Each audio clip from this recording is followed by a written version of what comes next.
Speaker number 4 is a rather special fellow, because speaker number 4 is a QS in 2 different districts, right, Chris? Come on up.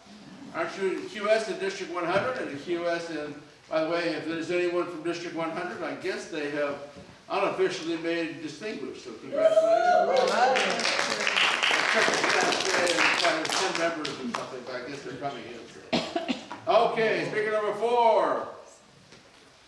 Chris Collins, also a member of my debate club, so I get to argue with him all the time. Introvert versus extrovert, introvert versus extrovert, Chris Collins.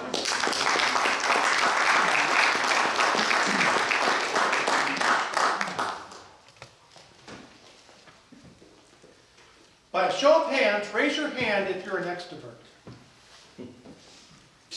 Raise your hand if you're an introvert. And how many people have joined a club like Toastmasters and changed from an introvert to an extrovert? A few of you. Well, after you listen to me for a few minutes, you might want to change the way you think.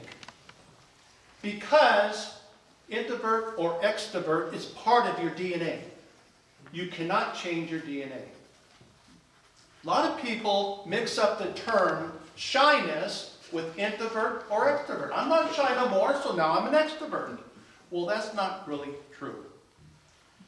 Because we're born that way. And if you're like me, they used to make fun of you. Well, you're shy, so you'll never be a good speaker. You can never be a leader because you're too shy. Well, with time, you can change. And I found that to be true. Because I was put down a lot. And believe it or not, there's actually 30% of the populations tends to be introverts. I started doing some research. And I got happy. My favorite hero of all times was an introvert, Abraham Lincoln. Then I started doing some more research. You realize most of the presidents have all been introverts? Clinton was an extrovert. More than one reason. But then Trump tends to be an omnivert, which means he's kind of halfway in between both. The trouble is, you could put 10 introverts in the same room and they'll all be different. You put 10 extroverts in the same room and they're all different because none of them have the same characteristics. An extrovert can be shy. An introvert can be well-spoken. But then you look at the leaders. George Patton was an introvert. Schwarzkopf was an introvert. Most of our leaders were also introvert. Churchill, even Hitler.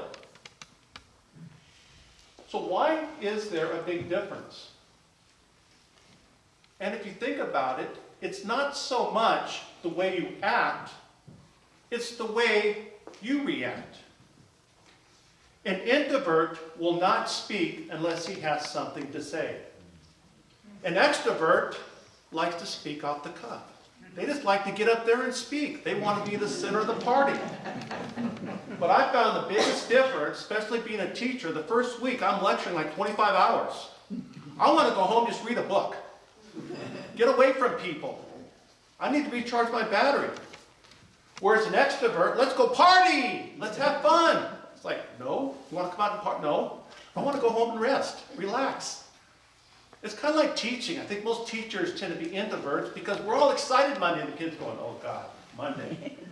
By Friday, they're wild. Woohoo! And we're going, thank God it's Friday.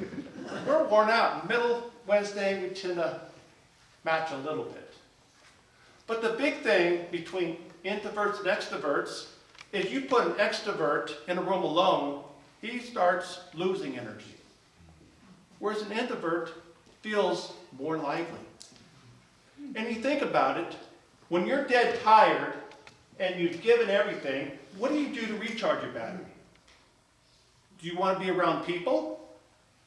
Or do you want to be alone? Extroverts want to reflect with people. Introverts want to reflect on their own. It's like Einstein. He was an introvert. At Caltech, they even put a little hallway underground so people wouldn't bug him. And if you look at most famous people, they said you will not be a leader. It's not so much of that. The problem is most extroverts do not have confidence. They tend to be better leaders, and you see that a lot in Toastmasters. Well, I can never be a governor. I can never be a director. I cannot be a district director. But then after someone comes up to them and says, you can do it, and they have the confidence, they surprise a lot of people because they don't have the confidence. And once you give them the confidence, they excel.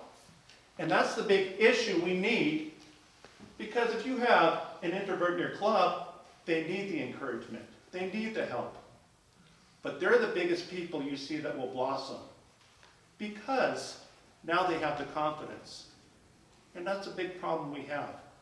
Yes, you can change your traits. You can gain confidence, but it still makes you an introvert.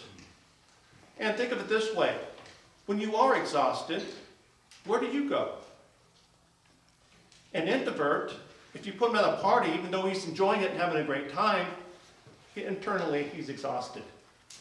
And think about your lifestyle. When you're in a room full of people, do you feel drained or do you feel charged? And the funny thing is, people do the reverse things. So an introvert, more people, the happier he is. An extrovert, the opposite. So think about your life, and if you're like me, celebrate being an introvert. Because there's a lot of great people that are introverts. Mr. Toby.